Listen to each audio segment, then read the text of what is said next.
प्रियंका और आप देख रहे हैं इंडिया पब्लिक खबर। बिहार विधानसभा चुनाव 2025 के नतीजे शुक्रवार को आएंगे, लेकिन उससे पहले प्रदेश की सियासत में हलचल तेज हो गई है। बुधवार को मुख्यमंत्री नीतीश कुमार ने एक ऐसा कदम उठाया जिसने सियासी गलियारों में नई चर्चा छेड़ दी। उन्होंने चुनाव नतीजों से पहले मंदिर, गुरुद्वारा और दरगाह जाकर माथा टेका। किसी भी नेता के लिए यह एक सामान्य धार्मिक यात्रा मानी जा सकती है, लेकिन जब वही नेता बिहार की राजनीति में सर्वधर्म संभाव का प्रतीक माना जाता हो तो उसका ये कदम सिर्फ पूजा आलोचना नहीं बल्कि एक राजनीतिक संदेश भी बन जाता है। वहीं अगर हम बात करें बिहार विधानसभा चुनाव 2025 की, तो चुनाव का फाइनल रिजल्ट शुक्रवार को घोषित किया जाएगा, लेकिन इससे पहले आए एग्जिट पोल्स में स्पष्ट संकेत मिले हैं कि एनडीए एक बार फिर सत्ता में लौट सकती है। इन परिणामों के बीच नीतीश कुमार के समर्थकों के चेहरे पर रौनक है और मुख्यमंत्री खुद भी आत्मविश्वास से भरे हुए दिखे। ऐसे समय में जब सियासी समीकरणों की अटकलें जोरों पर है, नीतीश कुमार ने सत्ता की दौड़ से थोड़ा हटकर आस्था की राह पकड़ी।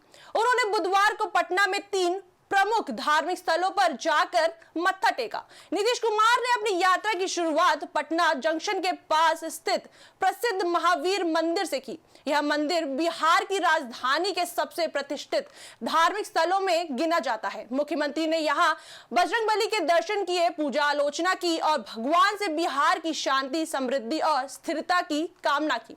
मंदिर से बाहर निकलते समय नीतीश कुमार के चेहरे पर एक सहज मुस्कान थी, लेकिन उन्होंने मीडिया से कोई बातचीत नहीं की। हालांकि मंत्री विजय चौधरी ने पटना में प्रेस कॉन्फ्रेंस कर कहा कि मुख्यमंत्री ईश्वर के प्रति आभार व्यक्त करने आए थे क्योंकि बिहार का चुनाव शांतिपूर्ण ढंग से संपन्न हुआ है। महावीर मंदिर से निकलकर नीतीश कुमार पटना साहिब गुरुद्वारा पहुंचे। गुरुद्वारे में उन्होंने मत्था टेका और अरदास में शामिल हुए। सिख समाज के नेताओं ने उन्हें सिरोपा भेंट किया। गुरुद्वारे के बाद मुख्यमंत्री पटना हाई कोर्ट के पास नेहरू पथ स्थित दरगाह पहुंचे, जहां हजरत शाह जलाल शहीद रहमतुल्लाह की मजार है। उन्होंने वहां चादर चढ़ाई, दुआ मांगी और बिहार की खुशहाली की कामना की। मजार परिसर में मौजूद लोगों ने उनका स्वागत किया और भाईचारे का संदेश दिया।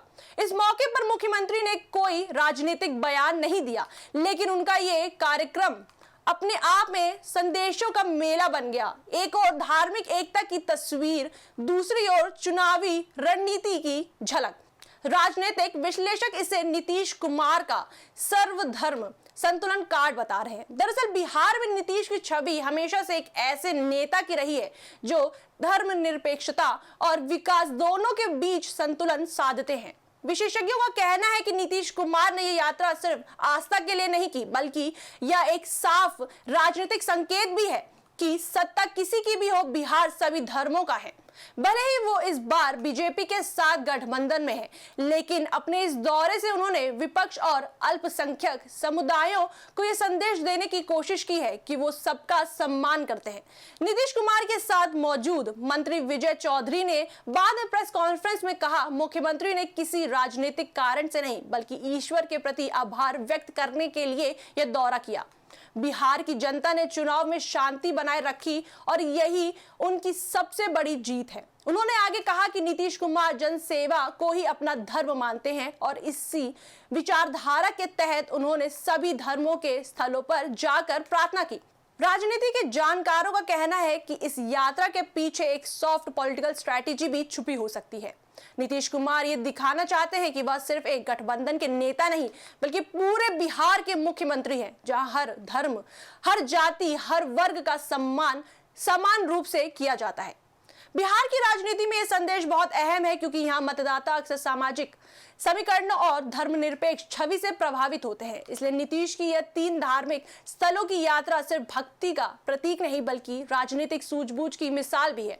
चुनाव नतीजे आने से पहले नीतीश कुमार का यह कदम एक बार फिर साबित करता है कि वह राजनीति में सिर्फ रणनीतिकार नहीं बल्कि एक संतुलित छवि वाले नेता है। मंदिर, गुरुद्वारा और दरगाह तीनों स्थानों पर जाकर उन्होंने वही संदेश दोहराया जो वो पिछले 18 सालों से अपनी राजनीति में देते आए हैं। सभी को साथ लेकर चलना ही असली धर्म है।